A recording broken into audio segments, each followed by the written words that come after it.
What we're trying to do here is optimize the experience on the trail and achieve the utmost ride quality out of the bike.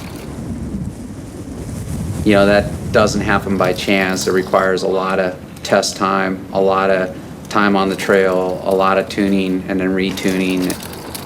You know, ultimately, we have a lot of great tools that we use here, but at the end of the day, the most critical tool and the most valuable tool is the rider on the trail.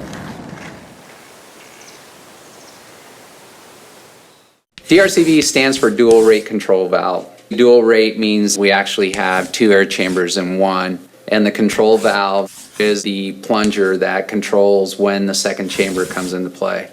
The first chamber, working solely on its own, is very similar to a small volume air canister up to that point, keeping it lively, keeping it responsive. When that plunger comes in contact and activates and the second chamber kicks in, both chambers are working in unison. In the return stroke, that plunger valve closes. Once that valve closes, the upper chamber stays at that pressure. You never feel a firmness. It's a very gradual slowdown. So it really is like having two shocks in one.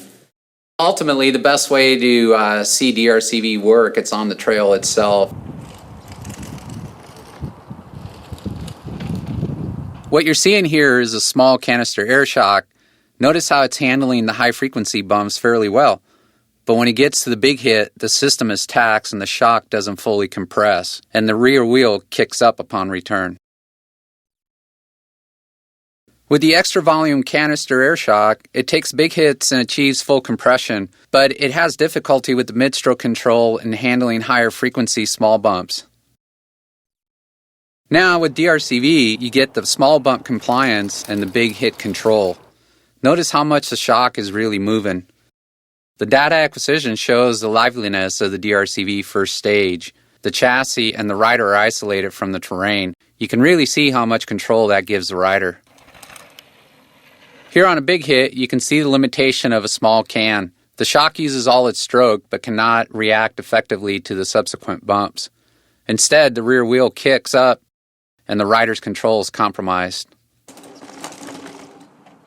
The DRCV handles the big hit. The shock compresses fully and takes the force of the drop with ease. The data shows the shock's ability to handle multiple bumps following a big hit. That's the big difference with DRCV. It remains lively and active all the time. With the extra volume shock, the rider comes into turn with great control. But halfway through, the stutter bumps start to overwhelm the shock. Packing it up, the back wheel loses traction. As the bike with DRCV rounds a turn, watch the back wheel trace every single bump.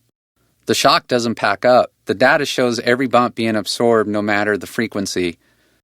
This lets the rider go faster and stay in complete control.